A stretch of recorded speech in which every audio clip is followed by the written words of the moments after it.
అది మా సీఏ గారు కూడా తెలుసు ఆ విషయం ఆయన చేసి సమాజాన్ని ఉద్ధరించాలని కష్టపడుతుంది. మేము కూడా ఇన్ఫార్మ్ వేసుకున్నాము, మా వాడు కానీ మేడం కానీ మేమందరూ కూడా అది గుర్తుపెట్టుకోండి. ఫస్ట్ మేము కూడా చిన్నప్పటి నుంచి ఇలాంటి ఎదుర్కొని సొసైటీలో మనకంటూ గుర్తింపు ఉండాలా, ఆడ కూర్చోకూడదు ఈడ కూర్చోవాలని పట్టుబట్టి చదివి ఈ స్థాయికి వచ్చి మేము ఉద్యోగం చేస్తున్నామంటే మా మనసులో ఏముంటుందో మీకు అర్థమైపోవాలి.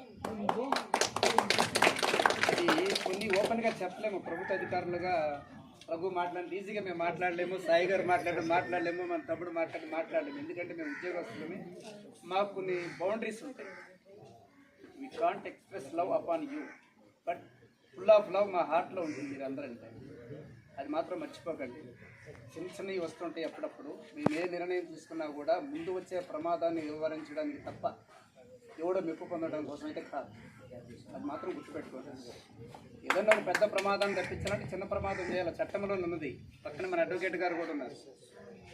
మన చేయి దాటి వికెట్ దాకెళ్ళి గందరగోళం అయ్యి ఇంకా చెడ్డ పేరు తెచ్చి పేపర్లు ఎక్కి అందరూ 100 మంది వచ్చి మన ఊరు వచ్చి గందరగోళం చేసే కంటే మా ఎస్ఐ గారే నైస్గా సర్దుబాటు చేశాడు. మీ అందరూ సహకారం.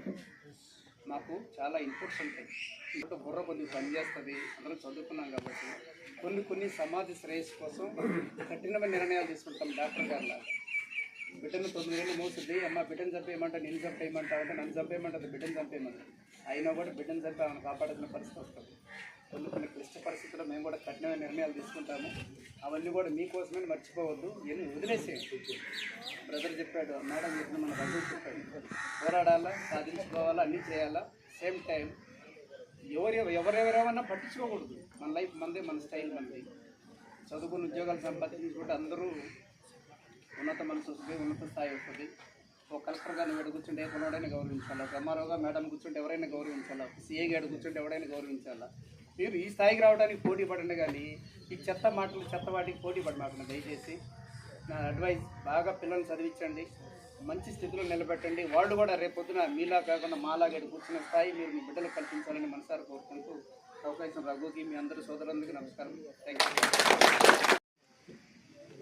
ముందుగా ఈ గ్రామానికి ఫస్ట్ టైం నేను ఇప్పుడు రావడము, వచ్చిన తర్వాత 1.5 month అవుతుంది. వచ్చి మీ అందరితో మాట్లాడటం చాలా సంతోషంగా ఉంది.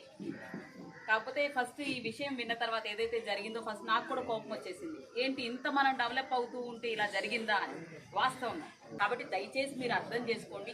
ఇంకొకటి ఏంటంటే సార్ చెప్పారు ఇక్కడ SC ST అట్రాసిటీ కేసెస్ అంటే మీరందరూ ఎలాంటి వాళ్ళు అన్నది మాకు అర్థమవుతుంది. ఇక్కడ ఏదో దురుద్దేశంతో పెట్టుకొని యాక్ట్ ఉంది కదా అని కేసులు పెట్టే రకం మీరు ప్రజలు కాదు అన్నది సంతోషంగా ఉంది. అదేవిధంగా ఇంకా కొనసాగండి. సార్ ఇప్పుడు చెప్పారు, అందరూ చెప్పింది ఒకటే, వ్యక్తిగత అభివృద్ధి అన్నది చాలా ఇంపార్టెంట్. మనం ఎలా జీవిస్తున్నామో అన్న దాన్ని బట్టి ఇంకొకటి మనల్ని ఒక మాట అనాలంటే ఖచ్చితంగా భయపడతాడు. మనం ఏ కులం అన్నది ఎక్కడ మ్యాటరే కాదు ఈ రోజుల్లో. ఇప్పుడు ఏంటంటే మన నడవడిక, మనం ఉన్నతంగా ఉన్నాము అంటే ఒకరు ఒక మాట దూషించాలి అంటే ఖచ్చితంగా భయపడతారు. అవునా కాదా? కాబట్టి అలా జీవించాలి అనేది మన తాపత్రయం ఉండాలి. మన పిల్లల్ని భవిష్యత్తులో అలా నిలబెట్టాలి అనేది మన తాపత్రయం ఉండాలి. పిల్లలందరినీ చదివించండి. అంటే ఈ మనకు ఉండే హక్కులే కాకుండా మన చుట్టూ ఉన్న రిసోర్సెస్ ఏంటి, మనకి ఏమి అభివృద్ధి చేసుకోవడానికి మనకి ఏ అవకాశం ఉంది, మనమంతా కూటమిగా ఏ విధంగా అభివృద్ధి అవ్వచ్చు. కూటమిగా అభివృద్ధి అవ్వడంతో పాటు మన వ్యక్తిగత అభివృద్ధి, మన కుటుంబాన్ని ఎలా బాగుపరుచుకోవాలి, మన ఇంట్లో సభ్యులు, మన తరాలు, మనం మారితే మన తరాలు మారుతాయి. కాబట్టి మన తరాలను మార్చడం అన్నది మన చేతుల్లో ఉంటుంది. సో దాన్ని వ్యక్తిగత బాధ్యతగా మీరు అందరూ తీసుకోండి. ఏదైనా చిన్నది జరిగితే దాన్ని ఎలా ఉద్యమిద్దామని కాకుండా అది ఎందుకు జరిగింది, ఏం తప్పు జరిగింది అన్నది అర్థం చేసుకునే విజ్ఞత మనుషులుగా మనందరికీ ఉంది. కాబట్టి ఆ విజ్ఞతను మీరంతా వినియోగిస్తారని నేను అనుకుంటున్నాను. ఒక పరిస్థితులు ఇప్పుడే చిన్నదే అంటే మైక్ అంటే దళిత వాళ్ళలో జరిగింది కాబట్టి మైక్ ఏర్పాటు చేయలేదు తహసీల్దార్ గారు అనొచ్చు కదా. ఆలోచిస్తే నేను చెప్తున్నాను, మీ అందరికీ నేను చెప్తున్నాను. కానీ చూడు, తహసీల్దార్ గారు వీళ్ళంతా వచ్చారు, మాతో బాగా ప్రశంసించారు, బాగా మాట్లాడారు అని ఆలోచించే మనసు మీకుంది అంటే నేను సంతోషిస్తున్నాను. రాని సిబ్బంది గురించి కూడా చెప్తున్నాను. ఎందుకు ఖచ్చితంగా ఈ నెల తర్వాత నుంచి నెక్స్ట్ మంత్ నుంచి నేను ఉన్నంత వరకు ఖచ్చితంగా దీన్ని కండక్ట్ చేపిస్తాను. అందరూ కూడా వచ్చేటట్టు మీ అందరితో కలవడం మాకు కూడా ఆనందంగానే ఉంటుంది. వచ్చి మాట్లాడగలరు. ఎవ్వరు కూడా ఆఫీసుల్లో మేము ఖాళీగా ఉండట్లేదండి. దయచేసి మీరు ఒకసారి వచ్చి చూడండి. అంటే పోయినసారి ఏం జరిగింది, ఇప్పుడు ఏం జరుగుతుంది, మార్పులు ఉంటాయి. గవర్నమెంట్ నుంచి మాకు ఆదేశాలు వస్తూ ఉంటాయి, వాటి అన్నింటినీ ఫాలో అవుతూ ఉంటాం. డే అండ్ నైట్ మేము చూడట్లేదు. అంటే నేను ప్రెగ్నెంటా ఇంకోట డైలీ మేము వెళ్ళేటప్పటికి 9 కూడా అవుతుంది. ఎందుకంటే పోయిన ప్రభుత్వంలో పట్టాలు ఇచ్చారా, కరెక్టా కాదా వెరిఫై పై నుంచి మాకు చాలా ఆదేశాలు వస్తుంది. సో అన్నిటి విధుల్లో ప్రభుత్వ అధికారులందరూ నిమగ్నమై ఉన్నారు. ఒకవేళ రాలేకపోయి ఉండొచ్చు కూడా, ఖచ్చితంగా నేను వాళ్ళందరి తరపున క్షమాపణ చెప్తున్నాను. అక్కడి నుంచి ఖచ్చితంగా వాళ్ళందరూ కూడా వచ్చేలాగా నేను చర్యలు తీసుకుంటాను. ఇంకోటి ఏంటంటే, ఏమైనా మీకు ఇట్లాంటి సమస్య ఉంది అంటే దయచేసి అధికారుల దగ్గర మీరే రండి, మాట్లాడండి, చొరవ తీసుకోండి. మేమందరం మీకోసమే ఉన్నాం, ఖచ్చితంగా పనిచేస్తాం. Thank you.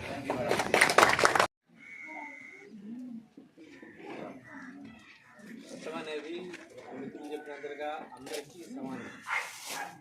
ఎవరికి ఎక్కువ ఎవరికి తక్కువ ఎవరు వచ్చి రిపోర్ట్ ఇచ్చినా మేము కంప్లైంట్ తీసుకుంటామంటే వచ్చిన ఫిర్యాదుని మర్యాదగానే మాట్లాడుతుంది. ఈ కంప్లైంట్ని దాంట్లో ఉన్న చట్టం ప్రకారం కేసు రిజిస్టర్ చేసి ఇన్వెస్టిగేషన్ చేస్తాం. దీనికి మనకి ఈ గవర్నమెంట్ మాది అనే మాటలకి తావు లేదు. అది జ్ఞానం లేని వ్యక్తులు మాట్లాడే మాట. ఏంటి, ప్రభుత్వ ఉద్యోగులు ఉన్నదన్నది ప్రజలకు సేవ చేయడానికి ఉన్నాం. మేమందరం కూడా సర్వీస్ చేయడానికే ఉన్నాం. అదైతే మీరందరూ బాగా గుర్తుపెట్టుకోండి. పబ్లిక్ సర్వెంట్ మేము, ఆఫీసర్ అనేది తీసుకుంటుంది. మీ అందరికీ సేవ చేయడానికి మేము ఉన్నాం. దానికి పదము తీసుకొచ్చి ఆపాదించి నేను వచ్చి దాదాపు 3 వారాలు అవుతుంది. ఈ 3 వారాలు 1 మంత్ అవుతుంది. 1 మంత్ అవుతుంది. ఈ 1 మంత్లో నాకేం మన విలేజ్ నుంచి ఎక్సెప్ట్ ఆ రోజు జరిగిన అక్కడ డైల్ 100 కాల్స్ లేకపోతే ఇద్దరికి రిమైనింగ్ నాకేమి కాల్స్ కూడా లేవు. నాకు తెలిసి ఈ ఊర్లో ఎస్సీ కేసులు కూడా ఏమి లేవు, ప్రస్తుతానికి ఏమి లేవు. పెండింగ్ ఇన్వెస్టిగేషన్లో లేవు. మరి లాంగ్ బ్యాక్ ఏమైనా ఉన్నాయేమో వాళ్ళకే తెలియాలి. లేదు, అందరు కూడా సోదర భావంతోనే ఉన్నారు. అన్న బావ మీరు చెప్పినట్లే ఈ విలేజ్ కల్చర్లో